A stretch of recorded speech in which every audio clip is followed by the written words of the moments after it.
think there might be a few stragglers, but we'll get started.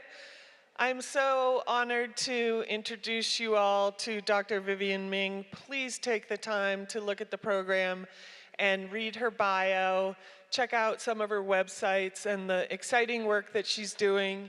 And she has a new book coming out, How to Robot Proof Your Kids, that I can't wait for. So, a professional mad scientist and serial entrepreneur working to maximize human potential and explore how AI can build smarter people. Dr. Vivienne Ming is a theoretical neuroscientist, entrepreneur, author, and AI expert who employs technology to help humans maximize their potential. So please welcome Dr. Vivienne Ming.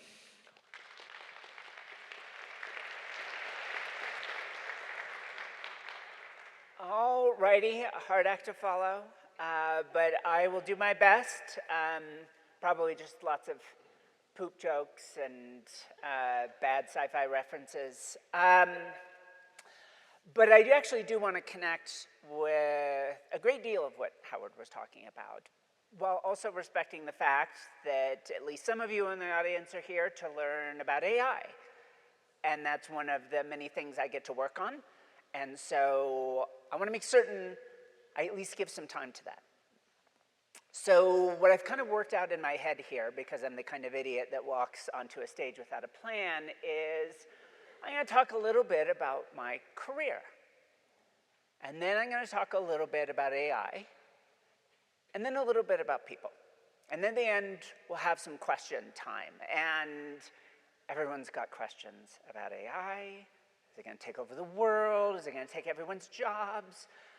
I'll talk about some of that, but you might have very specific. So at the end, we'll open it up, and I'd be happy to take some questions. And generally, the way I gauge whether a talk went well or not is whether security bursts in and kicks everyone out because it's like 3 in the morning and they've been waiting to shut the place down.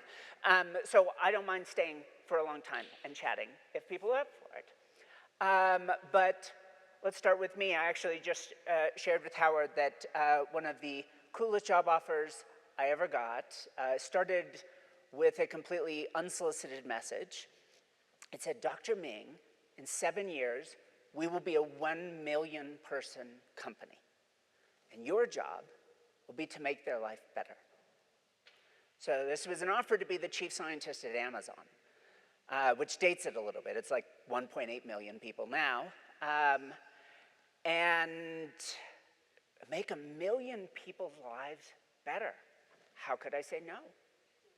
I had good reason to think that the effective answer would end up being no anyways, but I flew up to Seattle. I live in the Bay Area. I flew up to Seattle. I met with everyone. I think I had more awkward, unsolicited conversations about unions that I've ever had in a 24-hour period in my entire life. I have some ambivalent feelings about unions, but whoa, at Amazon, they have very strong feelings. But really, the whole day, my head and my heart was open. This was too good an opportunity to pass up just because I had suspicions. Make 1 million people's lives better. Essentially, I'd get all of Amazon as my mad science lab to run experiments, to figure out, if I may be so grotesque in putting it in this way, how can I build better people? And it turns out Jeff has a very different idea of what a better life is than I do. It's also very clear he isn't particularly used to hearing the word no. But still, 1 million people's lives. So I made a counteroffer. I'll do it for free. Call me a fellow, do something. If I can genuinely do what I want to do for 1 million people, I don't need a paycheck. So they said, we'll get back to you about that. So it's stayed 8, 9 years on, and I haven't heard from anyone yet, but I'm sure the call is going to come any day now. Needless to say, a lot of what I would have done is work around artificial intelligence. I study people. I study brains, I study psychology, I am sort of a self-appointed economist. I have a long and mysterious career as an academic, most recently at UC Berkeley. But I stumbled into this field called theoretical neuroscience. So if that doesn't sound like a real job to you, then pretty much every empirical neuroscientist agrees with you. As far as they're concerned, you just substitute the word lazy for theoretical, and you get the same thing. So I was an undergrad at UC San Diego, and I literally flipped a coin to decide what degrees I'd get. This is a little bit crazy, but I had decided to do my whole undergrad in a single year. If you think that sounds very fancy-smancy, I'm not telling you about the first half of my life.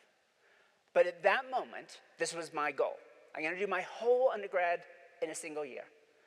And I'm a snob, so which technical degrees could I finish in a single year? And it turned out it was math, cognitive neuroscience, or economics.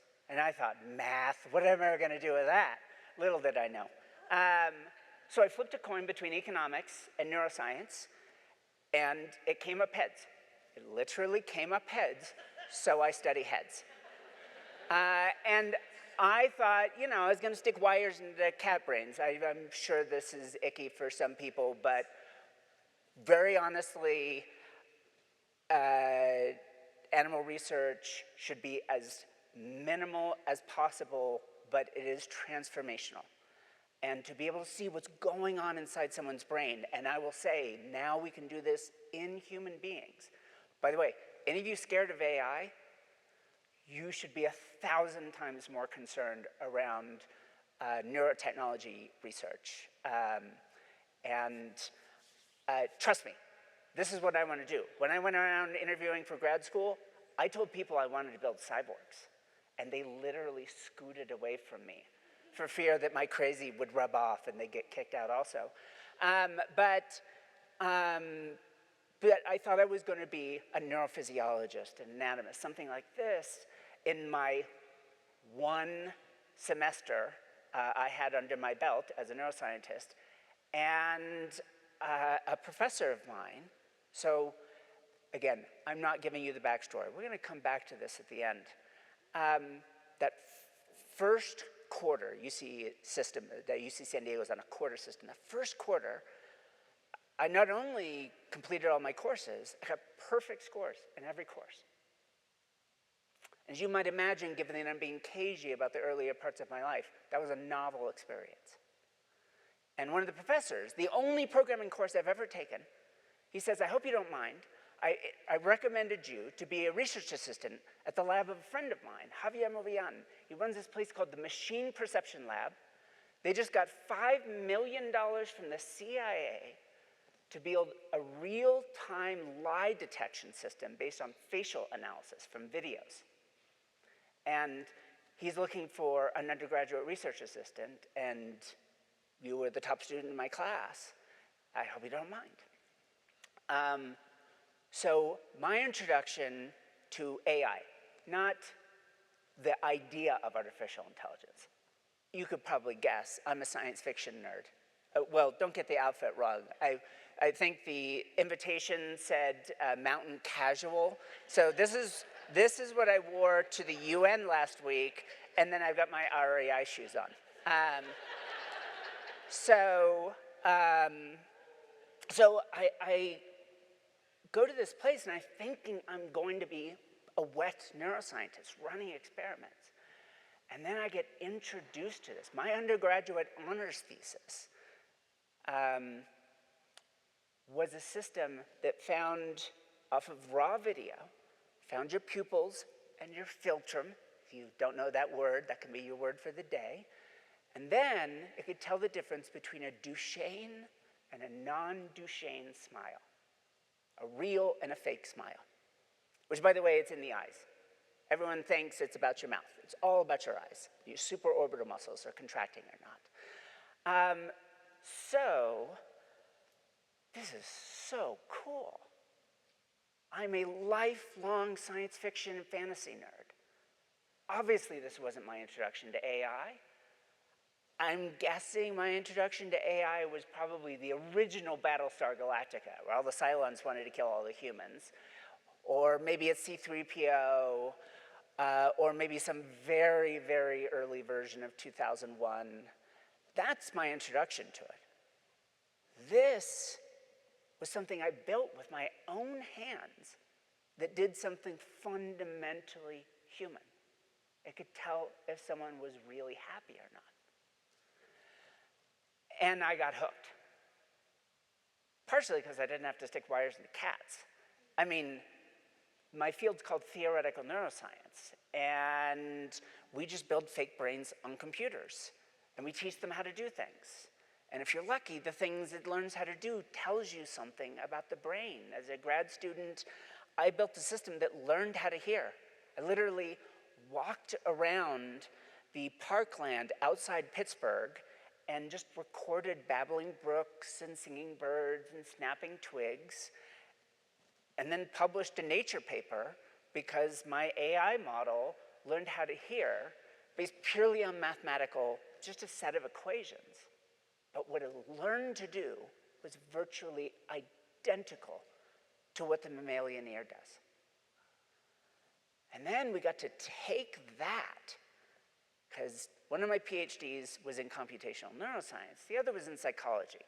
And they felt it was bad form to give me a degree in psychology if I've never run an experiment.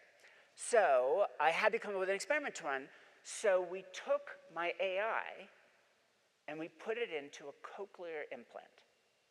So if you don't know what a cochlear implant is, it's basically a hearing aid, but it actually wires into the cochlea, the 8th cranial nerve, which, for technical reasons, is part of your central nervous system, your brain. So in other words, we combined artificial intelligence, an algorithm that learned how to hear, with natural intelligence, a human brain that was trying to adapt to this wildly changed signal. It doesn't get sounds anymore. The neurons are directly being stimulated by electricity coming from the cochlear implant. In other words, I got to build, very possibly, the first ever cyborg when I was a graduate student. The first time artificial and natural intelligence of human scale intelligence have ever been wired together. Now, you wouldn't need to do this if you were young, but if you're my age or older, the experience of using a cochlear implant, imagine being in this venue, listening to Rachmaninoff being played by a symphony of garbage disposals. Genuinely. That's kind of what it sounds like, but it doesn't sound like anything because you're not actually hearing sound anymore. This is just how your brain is processing electrical signals. A lot of people just turn it off and never use them again, despite having gone through this surgery, despite now turning hearing loss into true deafness. It's such a poor experience. But boy, if you put it in, and this is controversial in the deaf community, but if you put it into a deaf baby, when they grow up, it's hard to tell they were ever deaf.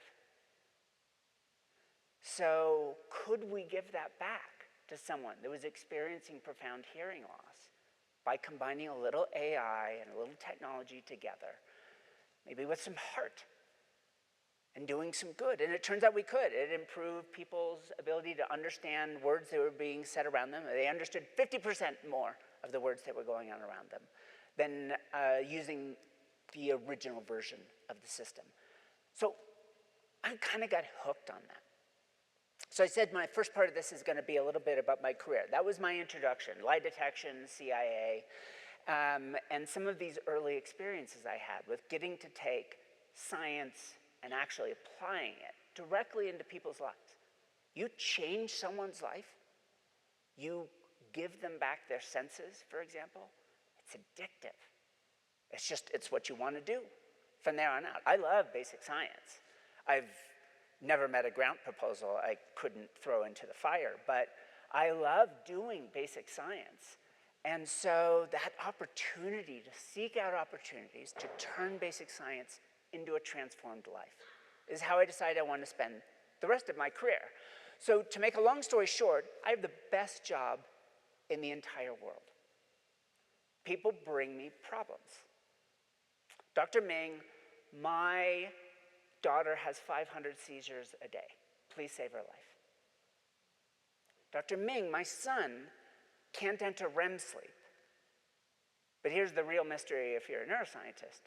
He's still alive. One is strange. The two together turns out to be 5 people in the whole world, like an episode of House. But not just that. Dr. Ming, our country is doing everything the World Bank is telling us to do with our education system. And our test scores go up, our PISA exams go up every year. Still nobody wants to hire our citizens. What are we doing wrong? What should we change? And sometimes I get calls, never one from Starbucks, but I get calls from some large companies. When COVID started, Amazon and Facebook called me up and said, we just sent everyone home, we don't know what to do. And in particular, we don't know what to do about inclusion and innovation. By the way, the two pretty much go hand in hand. Can you help us figure this out? So here's what a mad scientist do with an interesting question like that. I get to track all of you. I have the largest social network in the world and the largest companies in the world. And I get to do HR no-no stuff with everyone's data and see what's going on.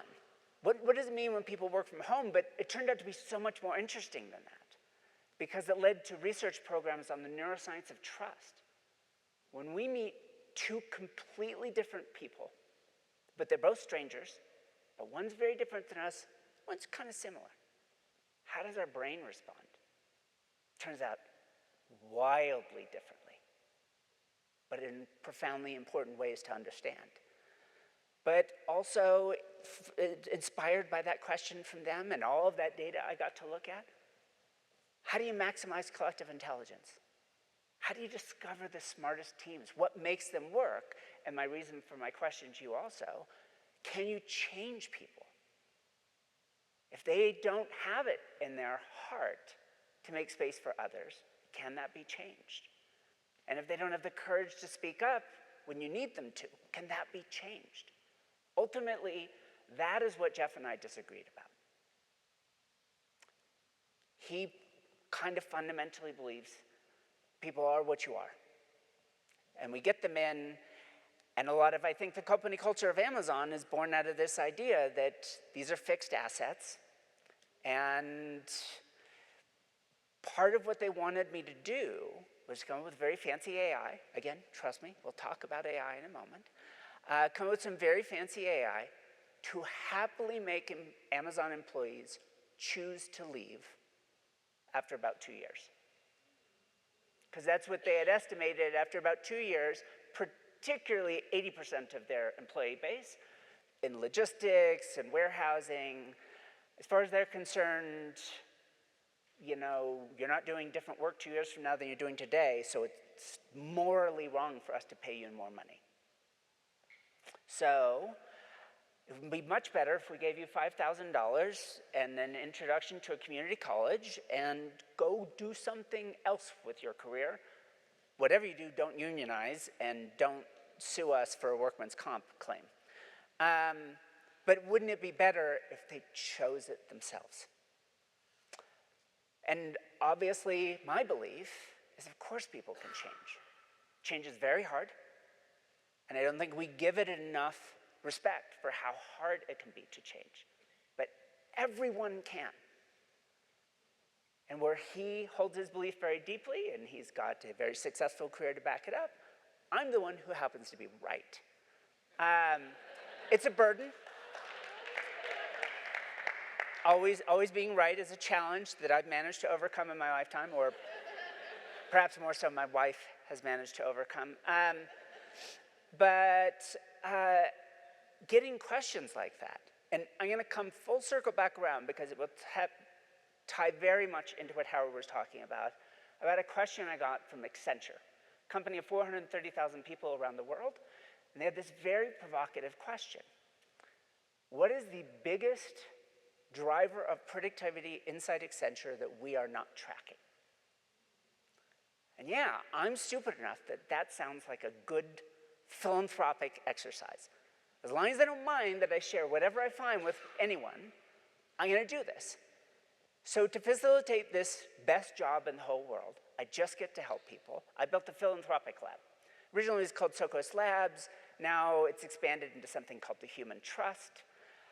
Along the way, I've started some companies. It was always a terrible idea. I've never found a business plan I couldn't make worse with a little heart. Boy, do I have some stories to share there, not on the scale of the global impact of Starbucks, but I've had my moments in the spotlight, and those moments have turned out to be very challenging. Doing what you truly believe is right versus the allure of an IPO, and everyone saying, if you just do this one thing now, later you can always do the thing you truly believe in. But I started this philanthropic lab, and we just get to help people. It's the best job in the entire world. And it turns out it's a very expensive job to have, but the good fortune of my life is I get to do it. I think one of the important lessons, though, is I got started before I could afford it. I got started when I was starting my first startup. My wife and I had an idea to use AI in education, and we were both faculty at Berkeley, but I stepped away from Cal, and I started this company, and let me tell you, in 2007, AI education started by two married women. I don't know how many of you know Sand Hill Road terribly well outside Stanford, but that's where a lot of the big VC firms are. Two of those are not ideal ingredients for getting several $1 million out of a bunch of Stanford frat brothers. At one point, this is a totally different story that I won't spend a lot of time on, but I literally had a VC pat me on the head once and tell me I should be so proud. If anyone's wondering whether men and women ever get treated different, the guys in the room, has anyone ever patted you on the head? And I mean, since you were 6. But shock of all shocks, he did not fund us. But they loved the AI. You can read students' minds is as much as he understood. Frankly, I'm going to be honest, as much as most VCs understand today about AI. And here's the scary part.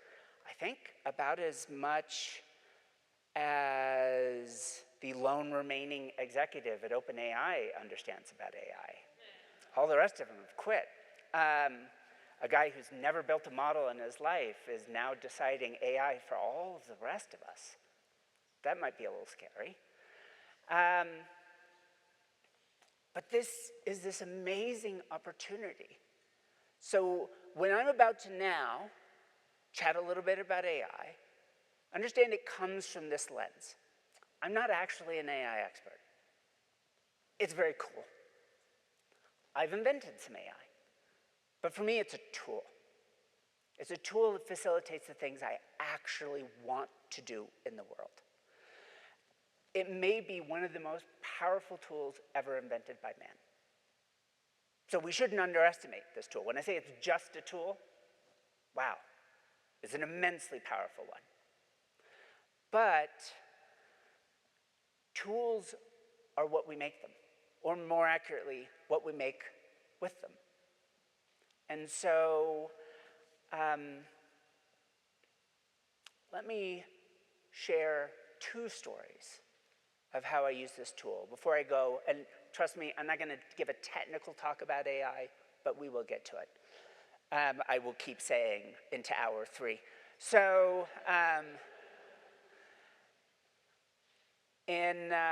so I got my start with that facial recognition system for the CIA. And I was starting that first ed tech company, Augmented. This is my first pass at entrepreneurship. And as I like to say, my first time as an entrepreneur was, as an ed tech entrepreneur, was an education. One of which is name your company something people can pronounce. Augmented, it never flew terribly well, but augmented, cognition, I had these cool ideas in my head. So we built this thing and nobody wanted to fund us. Everybody loved the technology, but there's no Coursera, there's no Khan Academy, so there's no ed tech market. And again, I'm gonna be really blunt, nobody wants to fund a couple of married women in the tech industry. Not back then, and not so much today, unfortunately, but it's getting better. So it turns out the secret thing, make people a bunch of money. Then it gets so easy. That's all you have to do. So we're starting this thing, nobody wants to fund us. You know, it's getting tight. We're having, not to forget the rent on the office. Rent for our home is getting tight. And then I get this call from Ericsson, the big telecom company. They're involved in a project with the United Nations. And they say, we've heard about some of the work that you're doing in education. We wonder if you could get involved. So put a pin in that. And let me pitch you the greatest startup idea of all time. It's called Sexy Face. And a sexy face, we are going to take, technically it's called steal, but we're gonna borrow all of the pictures of faces off of Facebook and Flickr, that dates it a little bit, and anywhere else where we could find a picture of someone. Forgive the camera, the camera people, I keep walking in and out of the light, I pace around a lot. So we built this system with the amazing technology I'd learned how to do with the CIA, right? All this facial analysis. So we took all these faces and we built an AI. And here was our promise. If you showed up at Sexy Face, we'll show you an array of randomly selected faces. You pick the faces you think are sexy, and for free, we'll find everyone on Facebook you think is sexy. That's what our AI will do for you. And for $5, we'll find everyone who thinks you're sexy.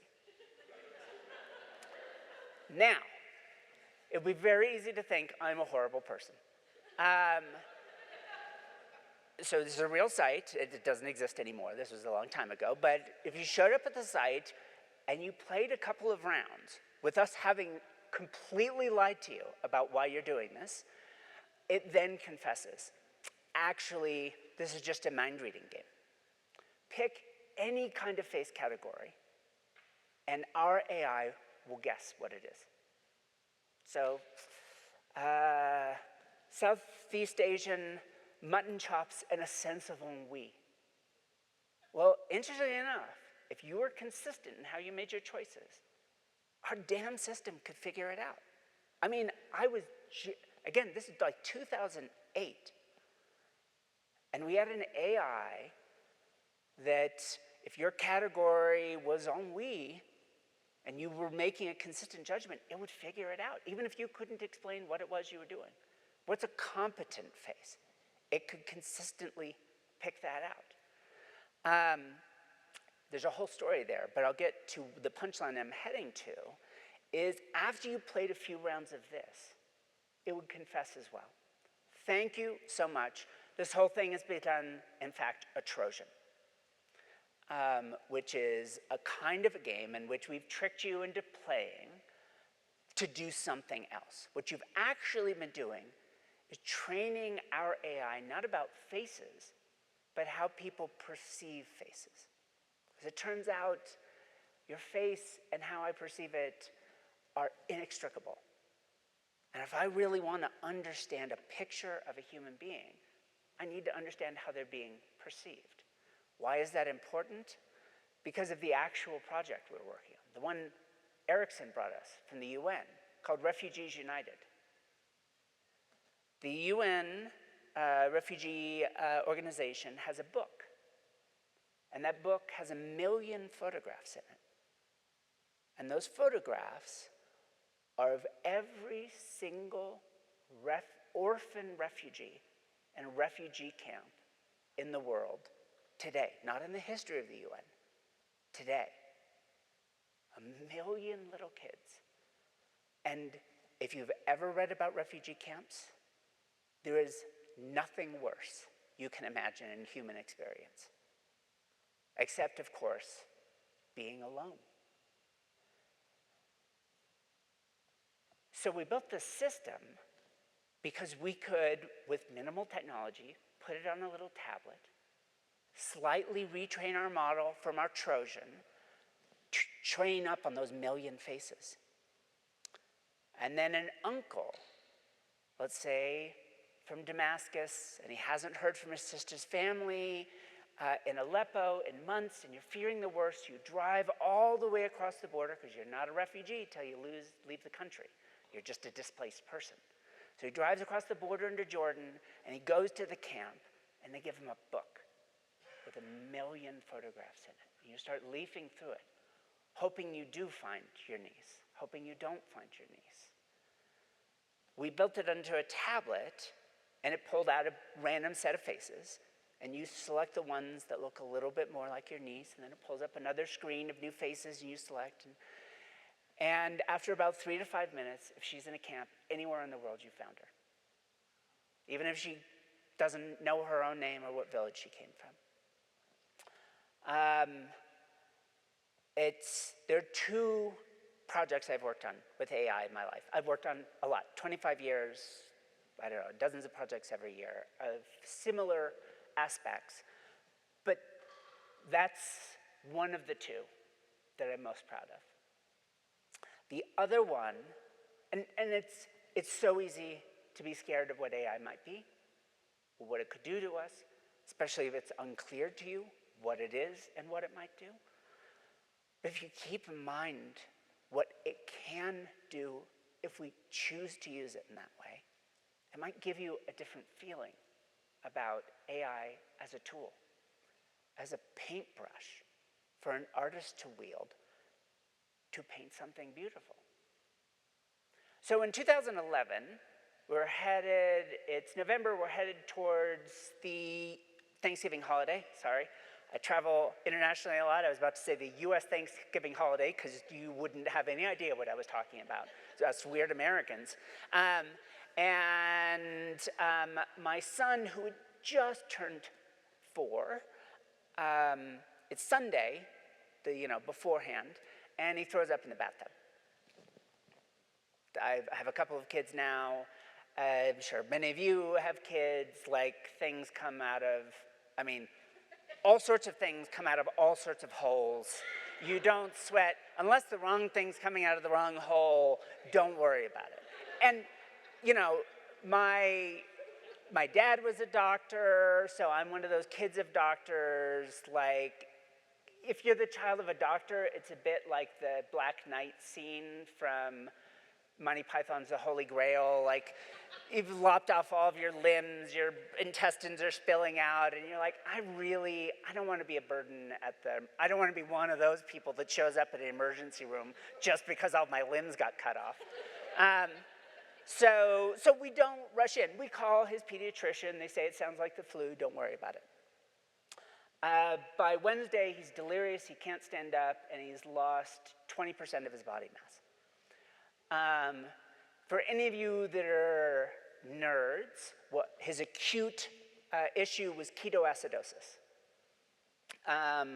which essentially happens, your body starts eating itself, but it turns out you're not a good source of food. So in eating itself, the loss of body mass, it turns your blood acidic. It's like a disease invented by H.R. Giger. That's a deep sci-fi cut for the nerds in the room. So that's why he's delirious. That's why he can't stand up. But that's the proximal cause. The distal cause that we discovered that day is that he had type 1 diabetes. So then I got to spend 4 days in Oakland Children's Hospital's pediatric intensive care unit on a cart next to his bed. And let me tell you, as as terrible an experience as that was, it gives you perspective. We left as a whole family. The majority of those families did not, including a family that was there with type 1 diabetes, an adolescent girl who had no brain signal, and I swear every single Samoan person in the entire Bay Area was going through the intensive care unit in pairs to say goodbye. So that was hard. The resort here is lovely. I have to say, I highly recommend it compared to spending Thanksgiving. The food at the hospital was just terrible. I mean, if they want more than 3 stars, they really need to do better. But the real shock for me wasn't those 4 days, as shocking as that was. It was a month later. I'm a scientist. My wife's a scientist. I'm a nerdy computational scientist. So we start collecting data the minute we leave the hospital. In fact, I have this spreadsheet, still have this Google spreadsheet. The first line says goose, 89 grams. Mashed potatoes, 169 grams. It's the Thanksgiving meal we ate Sunday night when we got home that we didn't eat on Thursday. There's a story behind that, but I'll spare you because I'm now 3 hours behind schedule. And we had everything. And it wasn't just 89 grams worth of goose. I built a web crawler that walked through the entire FDA website and collected every piece of data about the breakdown of foods. How many carbohydrates, how many grams of carbohydrates, how many grams of fat, how many grams of protein. Because it turns out carbohydrates are sugars and starches, which is the principal issue with type 1 diabetes. It's an autoimmune disease. Your own immune system destroys the cells that make insulin. If you don't have insulin, you can eat all you want. Your blood fills up with sugar, and you starve to death because without insulin, it can't get inside your cells. Doesn't matter what you diet. It's not type 2 diabetes. It's without insulin, you die, period. So we're collecting everything that we could get. I mean, thousands and thousands of data points. And before we go in for our first outpatient visit with his endocrinologist, a person I genuinely liked and respected, I emailed it to them, thinking they're gonna love me. Finally, a parent that's so involved in the treatment of that they've got the reams of spreadsheet data to share with me. Everyone loves that, right? It's worth noting doctors are much more engineers, much less scientists. Not all of them, but it's the way the system has been set up. So I don't hear back from them, and I come to the obvious conclusion that they're just old school. So I print out a phone book thickness. For some of you who are younger, I don't have a good reference for what a phone book is. For those of you who are older, you're good people. I scorn the young and their health and beauty. But I literally brought this in, thump down in front of, and they were angry with me for wasting their time. And they gave me a sheet of paper. It's different today. In just 11 years, it's changed rather dramatically, but they gave me this sheet of paper. It had 5 days, 3 boxes for each day, breakfast, lunch, dinner. Write a single blood glucose number into each. I have 15,000 numbers. They wanted me to handwrite 15, which they then squinted out for about 2 minutes. And then they came up with a treatment plan for the next 6 months. Forgive me, trust me, I've gone much less foul-mouthed than I typically do, but this is my genuine feeling in that moment. You've got to be fucking kidding me. I make models of brains. They're eyeballing this? What's going on? So that night, I bought a book on endocrinology. I surely took neuroendocrinology when I was a PhD student, but I don't remember. All that messy, squishy stuff, wet stuff. So I bought a book on endocrinology. The next day, I hacked all of my son's medical equipment. Turns out I broke all sorts of US federal laws. I redirected the data out of my son's insulin pump and what's called a continuous glucose monitor, and there was no smartwatches back then, but Intel had something called a basis band, so we get heart rate data and things like that. Hacked all of those, redirected it to my server, and little did I know, I built the first ever AI for diabetes. So it predicted an hour or more into the future what his blood glucose levels would be. So is he going to go low? Is he going to go high? And here's a fun side story. My talk will begin any moment now. I mentioned I had some highs in my entrepreneurial career. One of my companies ended up on the cover of the New York Times and the Atlantic, and I got interviewed. And then I got this crazy call, not the one from Amazon that was later, from the White House. Some political operative said, would you at all be interested in being the Assistant Undersecretary of Labor? And I was like, I'm pretty certain you're supposed to be a grown-up to do that job. So because my company was doing AI and hiring, one of the first companies doing AI and hiring, which is, of course, why Amazon was interested in me later, and our whole tagline was, we take bias out of the hiring process, which turns out to be phenomenally difficult to do, regardless of whether you have AI or not.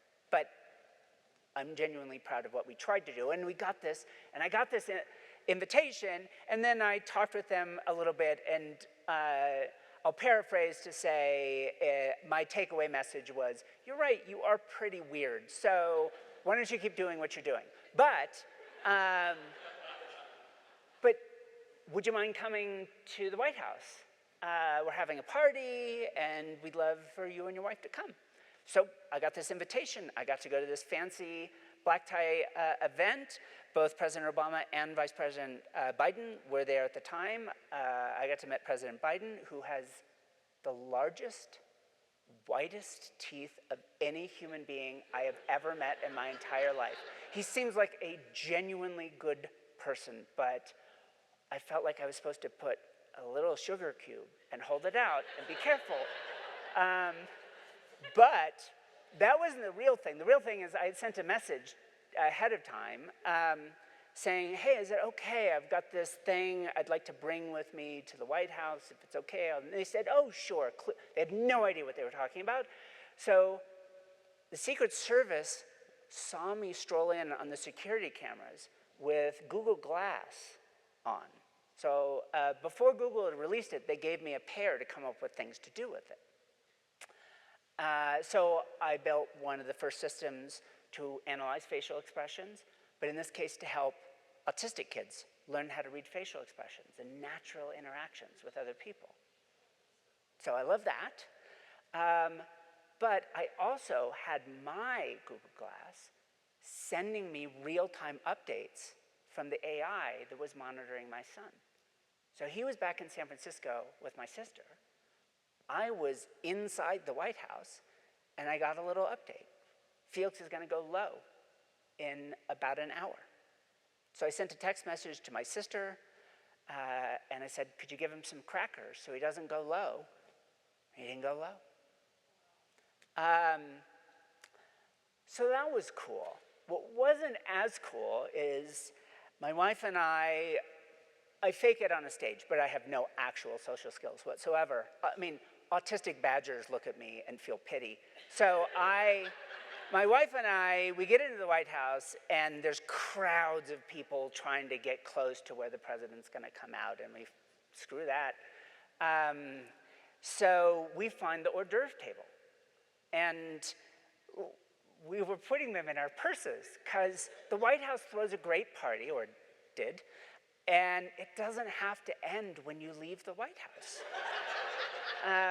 So we're smuggling these little hors d'oeuvres in our purses, and this enormous man, like row 2, all added together, walks up to us, and he's got the little curly Q thing coming out of his ear, and he walks up and he says, is that Google Glass?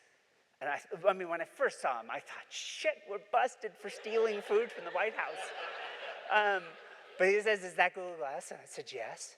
And it does video, yes. And it takes pictures. Now I'm thinking, does he want me to hook him up? What's going on here? And then he just says, please don't live stream the president. God, I wish TSA worked like that. So sure, fine. I wasn't going to anyways, because we're not even going to bother fighting with the crowds to go see him. There's free food. But then he gives his remarks in another room. We can't even see him. And then this guy walks up to me and my wife. We were right next to the famous portrait of John Kennedy, taking a very, very classy selfie, which generally we almost never do. So my wife doesn't know how to get the camera to flip around or anything, but we're doing it, and you'd really have to know the White House well, East Wing, but there's a little door right next to that portrait.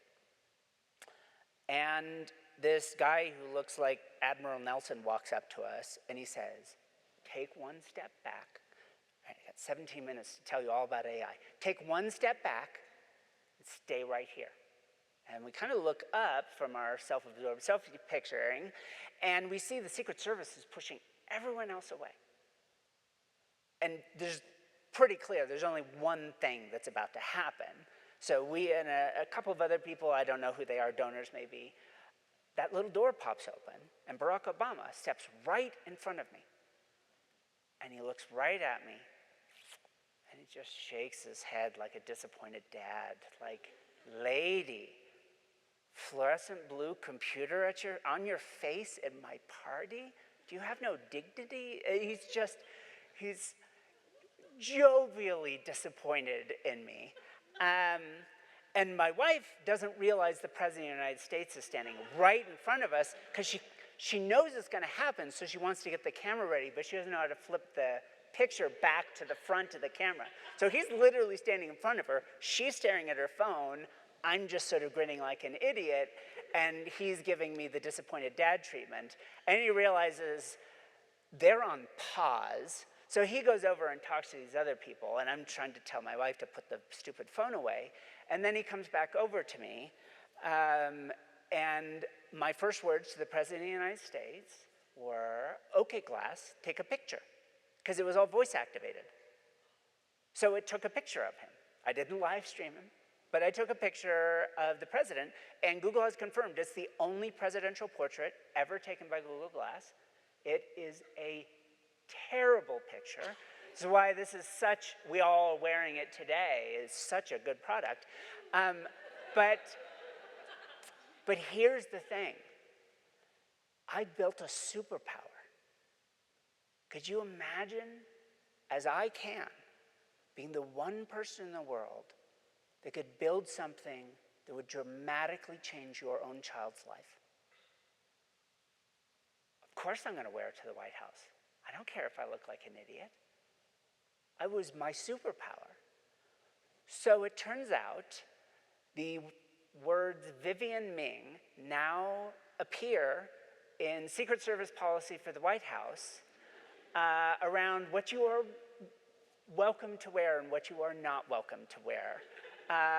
So there's a whole little thing now on augmented reality and cybernetics about what you're supposed to do in the White House. And it's all because of me. The Secret Service know who I am.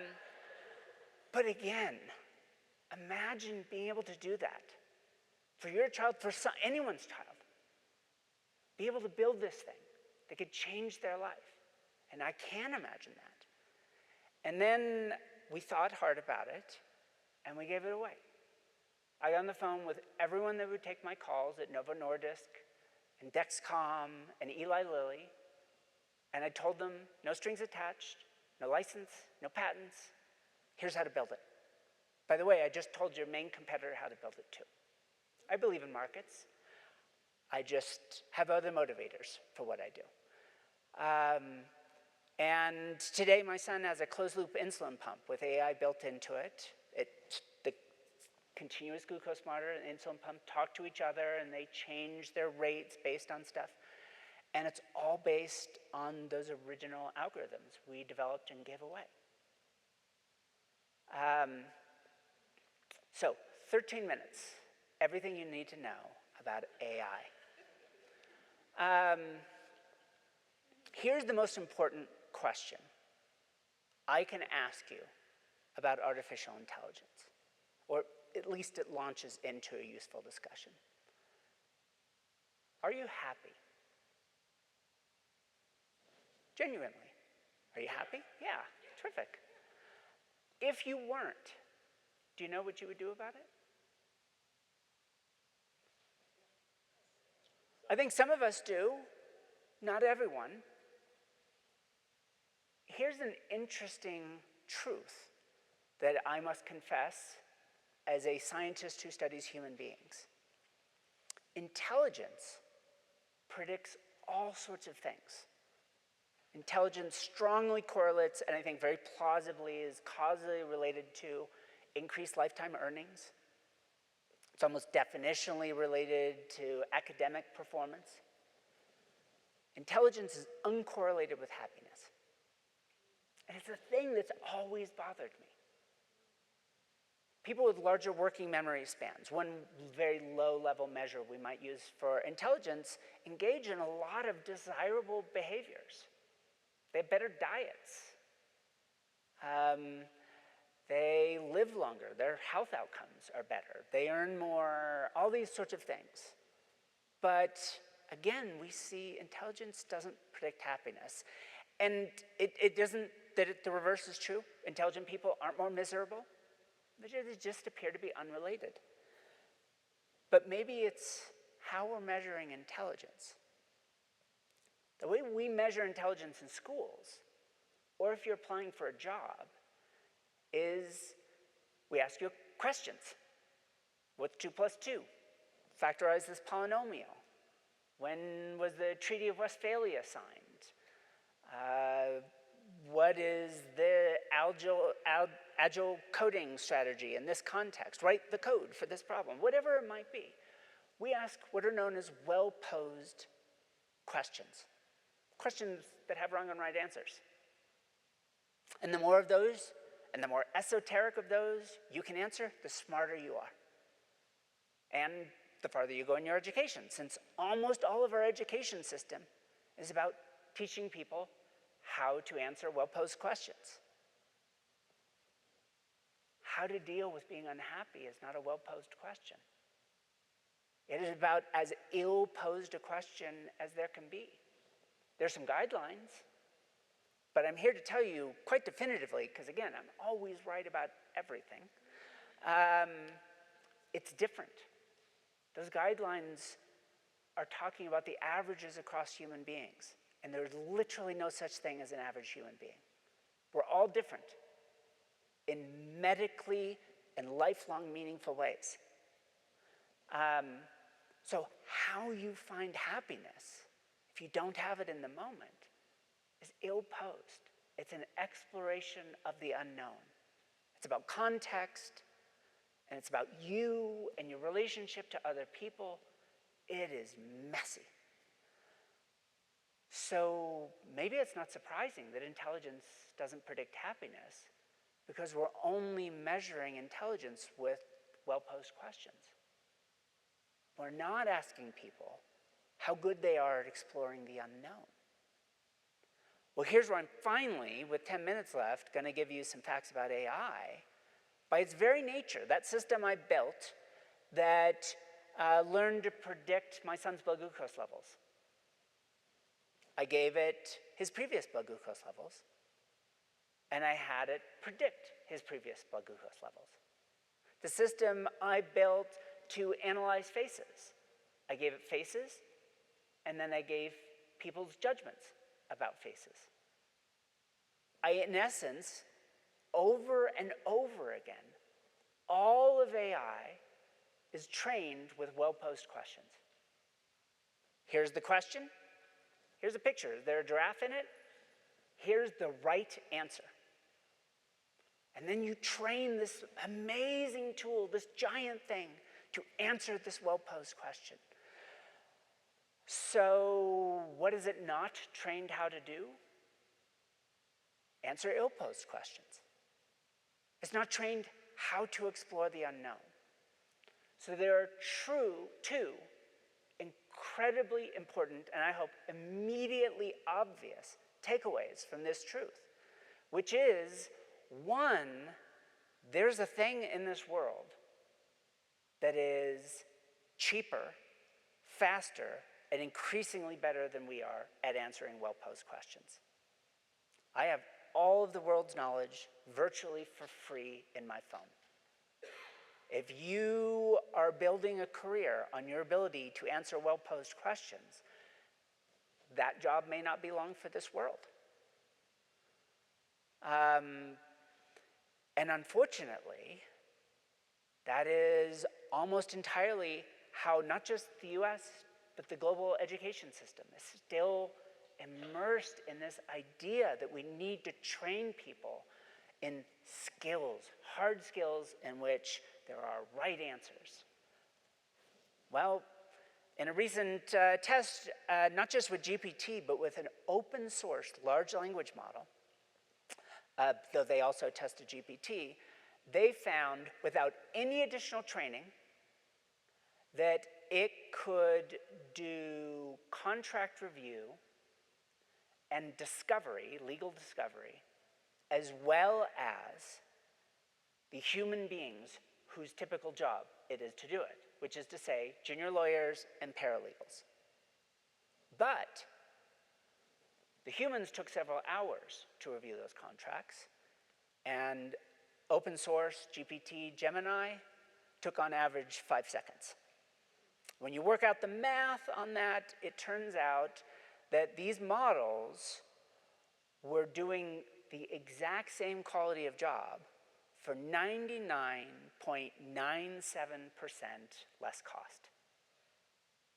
That is not good math for humans.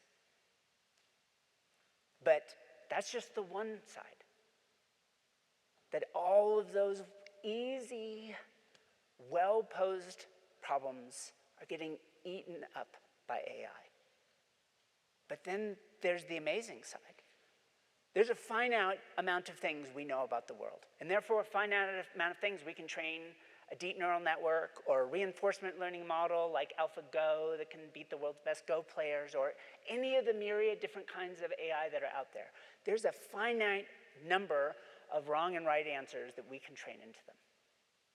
The unknown is infinite.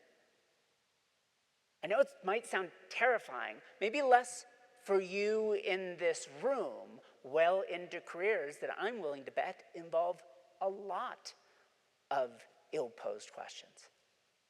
Maybe we're going to call this creative labor versus routine labor. So probably a lot of us, but you're thinking about your kids. It's not coincidentally that my book coming out is titled How to Robot-Proof Your Kids. And it turns out it sure as shit isn't teaching them how to program. It already writes better code than we do. And I love math. And I love that I have lots of science facts at my fingertips. But knowing how to factorize a polynomial, which everyone should know how to do, but I'm willing to bet is not at everyone's fingertips here in that room, is not a recipe for a lifelong career. I don't care what graduate school level education you're getting. The future of work, if I may put it this way, is the unknown. It is, what are we going to do that there's this amazing cold whipped thing at one of our competitors? Well, we don't do frappuccinos, we do coffee. Well, there was the known and the unknown. I don't want to be trivializing or flippant about it. In my entire career, 25 years of problems being brought to me, forget getting all the right data and all of the answers. No one ever even shows up with the questions.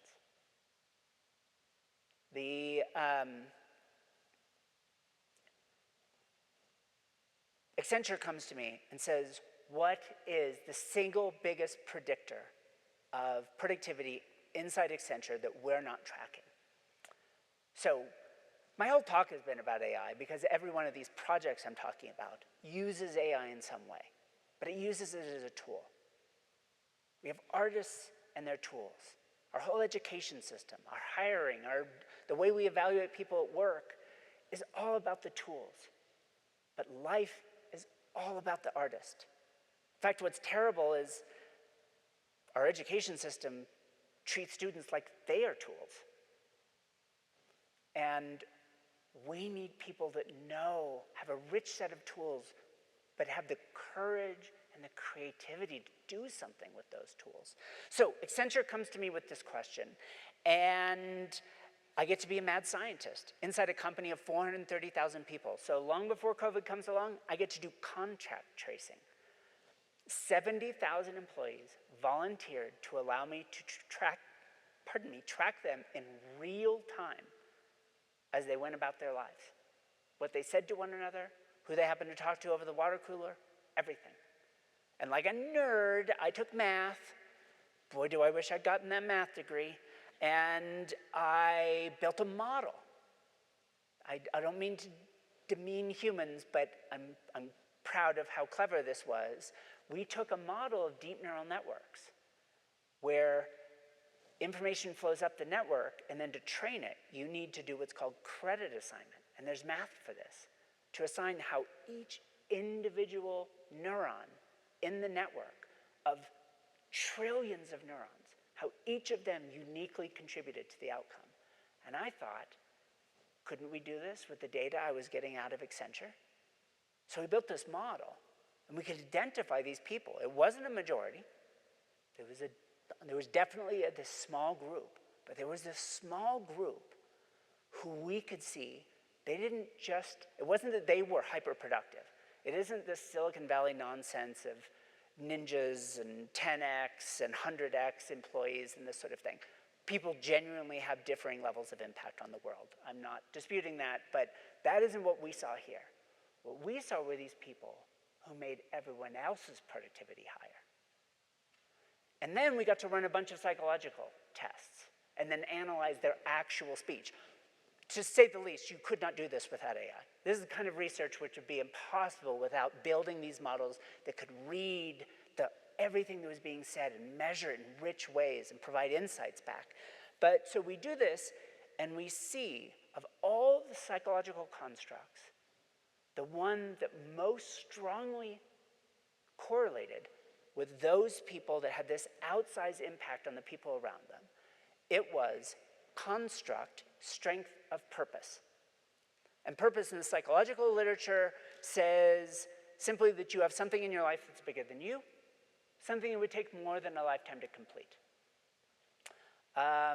So your career, it's a perfectly reasonable thing to be concerned about, but it doesn't qualify as purpose.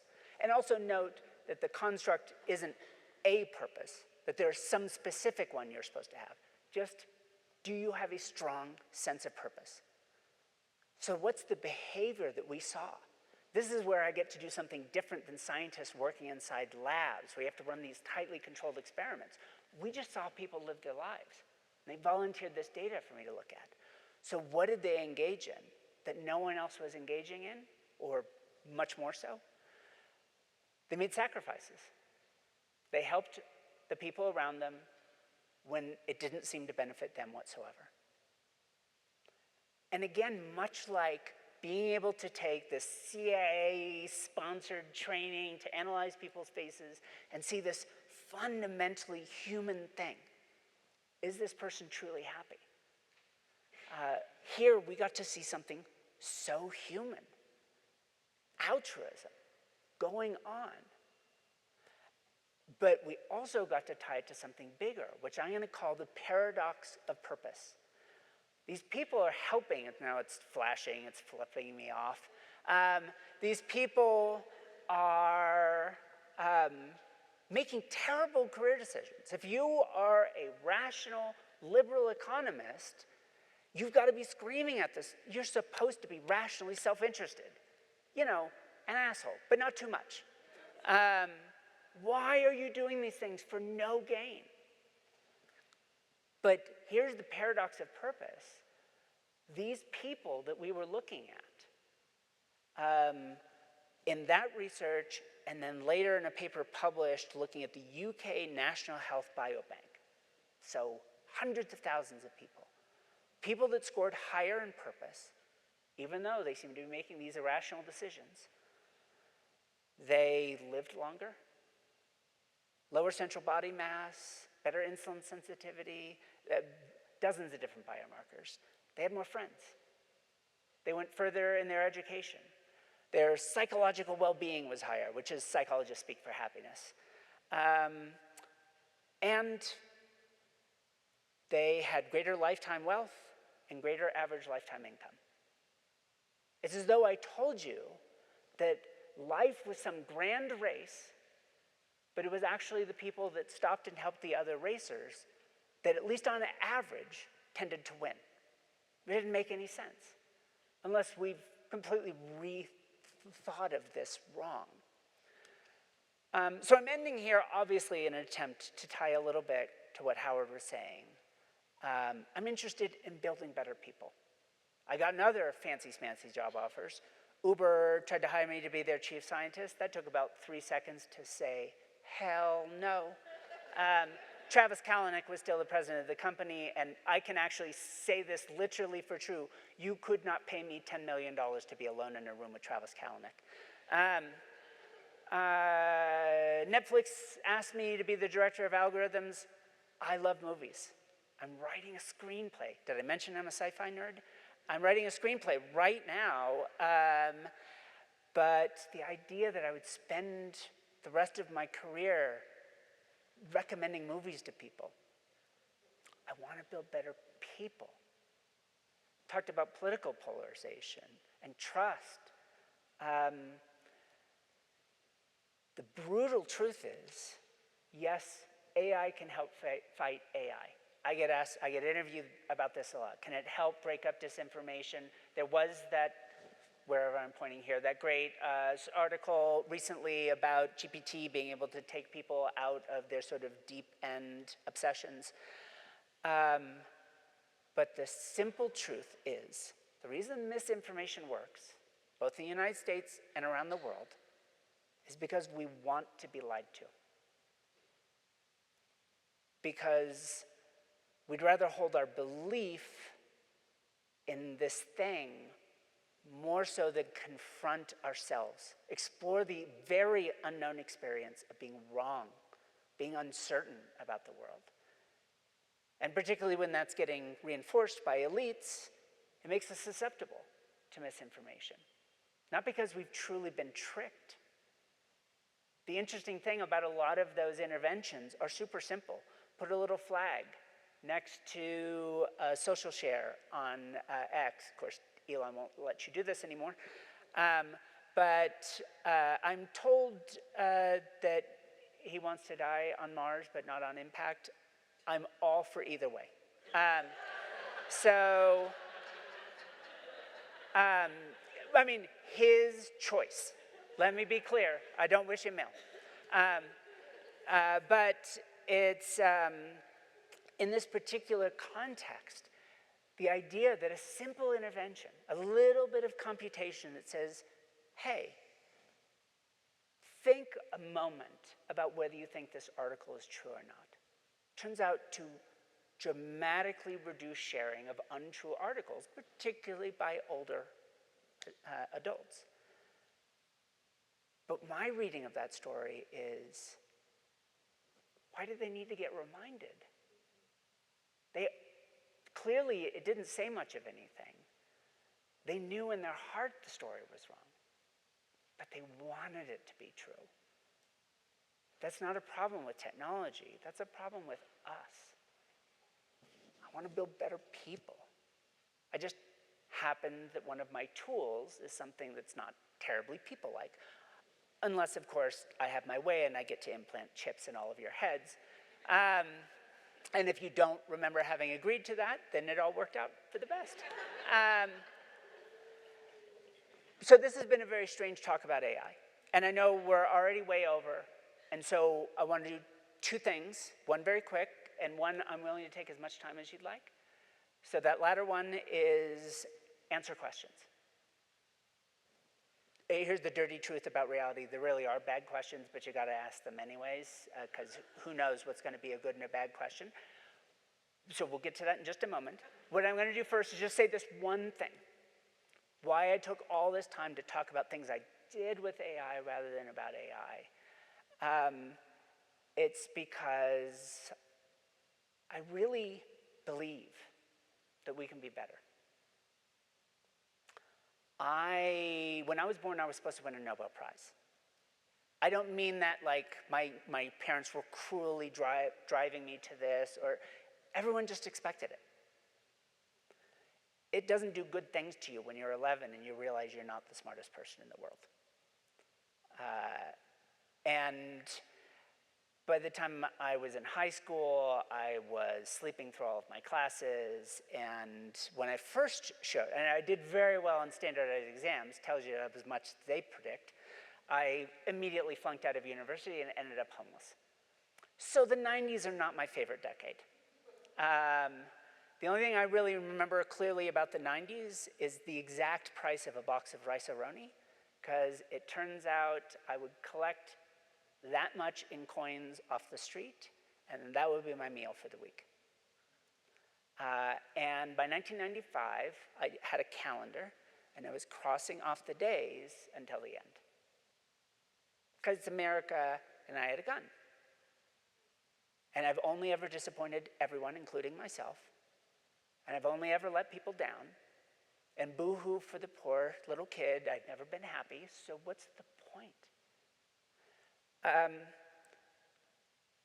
So punchline, I didn't pull the trigger. But I needed some reason to be alive. Because the way I'd been making choices in my life just didn't work. My parents were loving and amazing, but they couldn't help, and I couldn't help, and I had no bridges left to burn. I just needed to start over again. So, the most important thing I ever learned is that it's not about me. It's not about whether I'm the smartest person in the world. It's not about whether I have the best business plan ever. I can live a life that makes other people's lives better. That was all I told myself in 1996. And that doesn't magically transform everything. But it was a start. And it is truly the best lesson I've ever learned in my whole life. Maybe second best. I'm going to close with the best. So my life didn't magically change. But first steps came out to my parents. I told them I'd been homeless. I was clever enough to keep it all secret. My dream job, get a clerk at a bookstore. I could pay my own rent, and I could read science fiction novels for the rest of my life. That was all I was aiming for. And strangely, I ended up running an abalone farm in Santa Cruz, California. It was like the Milagro Beanfield Wars meets Lord of the Flies. Oh, it's going to be its own book someday. And suddenly I had the money to go back to school, and now it's 1999, and I go back, and now you're back where I started. My whole undergraduate degree in a single year. I got perfect scores in every class, did 2 research programs while I was there, published my first paper. It was a rocky road to get there. And I'm never going to win a Nobel Prize. It turns out they don't have one for weirdos. But it doesn't matter, because it's not about me. And this is where I'll truly close, and then we'll open it up for some questions.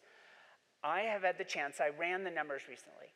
It ended up being, I've analyzed something on the order of 12 trillion data points across my career. Now, if I were working at OpenAI, one of the large language models, I would dwarf that. But that's a pretty new thing. These were my personal projects. What is the biggest driver of productivity inside Accenture? What actually drives gender wage gap? Is it possible to nudge the wishes granted by the Make-A-Wish Foundation to increase the survival rates of little kids.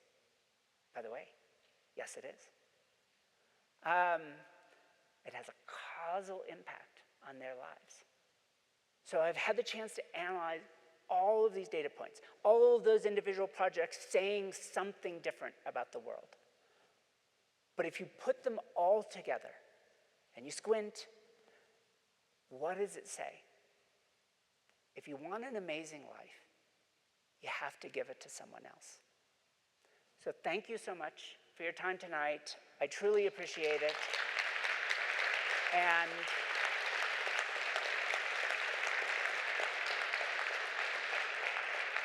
for those of you desperate to get to the bathroom or just to the pot roast or whatever it is, please, trust me, I'm not offended. I am equally tiresome to myself. But for those who want to hang around for as long as it doesn't bug the people in power, I would love to answer questions. So right here, and then we'll go to Howard. Just curious, is there anything about AI that scares you? Yeah. Is there anything about AI that scares me? There's a couple of things. And these are some genuine answers here. But let's start with what doesn't scare me. Skynet. Most of our relationship with AI, for most of us, comes from the movies and novels. No one's invented anything remotely like that.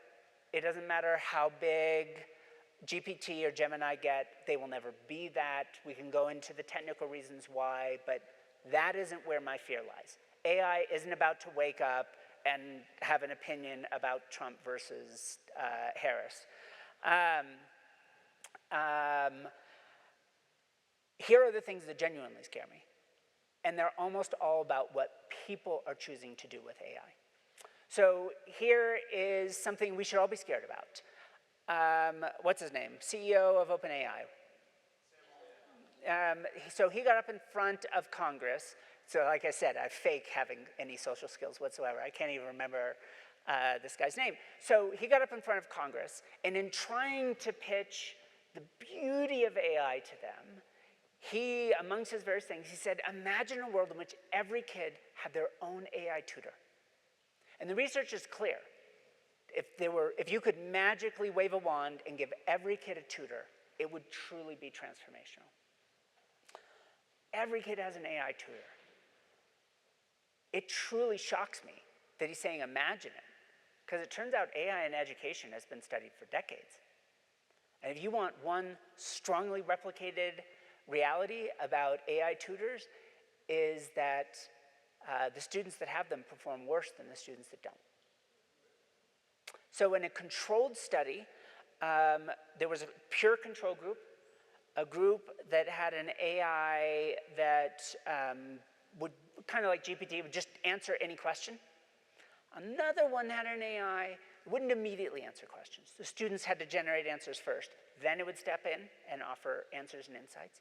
And then finally, sort of a vestigial little AI that would never answer questions, but kind of give context.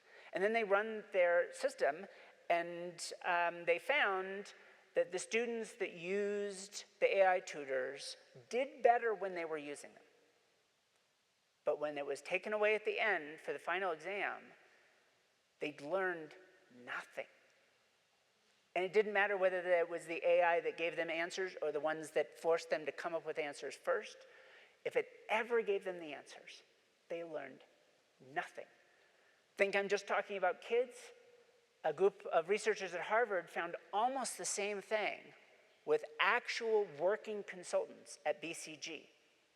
BCG bought a very fancy version of GPT to use, gave it to all their consultants. Harvard ran a controlled experiment, and they found that the consultants using the AI to do well-posed work, analyze the spreadsheet, generate a quick report about it, and then prepare a slide deck. It was better, they were dramatically faster. But interestingly enough, replicating every look at AI in the workplace, the beneficiaries overwhelmingly were early career, low-skill workers. Even at BCG, they have people that are early career and lower skill. But that replicates call center workers, programmers, writers, doctors. But then they had them go beyond the known, beyond the well-posed. What should your hypothetical client do given your findings? And there, the consultants using AI performed worse than the ones that never had it. Now, if you put those two things in your mind, and why? Because the majority of consultants that were using the AI got used to it just giving them the answers. And the ones that were relying on it the most were early career. And students that are given the answers by an AI tutor never learn. So now all of these new employees for the next generation are never going to learn how to do their job. That scares me. And it scares me that the man who somehow, despite not knowing anything about AI, has become the face of it, doesn't seem to know that. A more tangible fear is AI-driven weapons. You're seeing lots of drone warfare in Ukraine and Russia. Both sides are using them.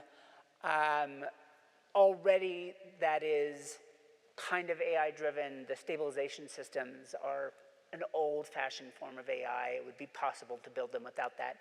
But imagine building a little camera with a face recognition system and a coordinating. So OpenAI has actually done this. They built a bunch of AIs that learn to play the first-person shooter game Halo together as a team. So they're literally separate AIs. They're not cheating, in a sense, in communicating, but they learn to predict both what each other are doing and what the humans are going to do. And while the best human performers can still beat them, the very best, they beat the average players. And when they win with overwhelming force. They just suddenly show up and they're everywhere, and the game's over. Imagine Russia or Ukraine starts deploying swarms of 200 drones, trained up with models like that and facial recognition. You could not stop an assassin. There's nothing you could do about that. They could get at anyone, anywhere. That sort of thing worries me. And if you don't think that both US and Chinese government are working feverishly on this, I can't tell you what I happen to know about that, other than one of the more interesting pitch competitions I've ever judged was for the Naval Postgraduate School for the US. Fascinatingly, most of their pitches weren't anything about military stuff. I mean, not about like warfare. It was like, here's a pitch for robots to keep the outsides of ships clean. That's what most of their jobs are about, but not all of them were about that. So these are things that genuinely concern me. One, that we're not thinking hard about a choice. We have a choice in front of us. Do we invest not simply in technology that complements people, but do we invest in people that will actually become artists and make use of that technology creatively? Or do we substitute? Do we see people are a fixed asset? And it would be, imagine the benefits of the Jiffy Lube colonoscopy, how cheap it would be if you could get a colonoscopy from a high school grad. They're not really doing it, but they're the arms and legs that are walking it around the room. I'm being a little flippant here, but that's the choice we have in front of us. And I'm genuinely scared that the last 30 years, the overwhelming economic trend has been a bait and switch, what I call the AI bait and switch. Imagine a world in which your GP, your general practice doctor, is collecting data. They're a super doctor, powered by AI. They're being able to do discovery long before you've ever become ill, transforming healthcare, when in fact we're getting the Jiffy Lube colonoscopy instead. So these are the things that really worry me. But at the same time, if I can make a little plug, one of my companies is called Dionysus Health. We've developed the first ever biological test for postpartum depression. So it combines artificial intelligence and epigenetics. So if anyone in this audience ever struggled with the baby blues, and people said it's just in your head, or you felt just inside yourself like you were just supposed to get over it, I can literally see it in your epigenome. And it turns out there's actually different kinds, and they respond differently to treatment. So by combining AI with another magic-sounding breakthrough science, epigenetics, we can, for the first time ever, predictively diagnose postpartum depression, begin targeted treatment before the symptoms ever start, and the most common complication in pregnancy doesn't magically go away, but it becomes something that's manageable. And it's not just the healthcare cost, it's the destruction of lives and careers and the futures of kids. And we now have the first evidence that we can do the same kind of work in perimenopausal depression, which instead of 400,000 women a day, affects 4 million women a year, and is probably one of the reasons causally why women have higher rates of Alzheimer's than men. It would be impossible to have done this 10 years ago. But with these tools, now we can, if we choose to. So we have this amazing new technology, and in keeping with my philosophy about the world, that just me believing my own research, I have a purpose, I want to make better people. I should just do that, regardless of the consequences. So my nonprofit, The Human Trust, part of our mission now is just to give away as many of those tests as possible. It will all work itself out. I don't have to worry about how this stuff makes money. I also have a co-founder who's a grown-up and make certain the bills get paid. But these are the sorts of things. It is legitimate to be concerned. Anyone ever tells you, stop worrying, this is just like the Industrial Revolution. It'll create more jobs than it destroys. Who will be qualified for those jobs? That's the question I want to ask. And are we building a society that is ready for that transformation? Or are we sleepwalking into something a lot scarier? So I'm getting a hint here that I have outlived. People are giving me the hint. Thank you so much. That was fascinating.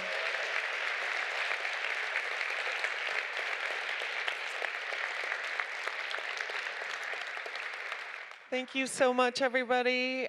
Have a great night's sleep and come ready to do some work tomorrow. Have some more fun. We've got a couple more great speakers. Thank you, Dr. Ming. That was really, really interesting and exciting. Thank you, Hughes.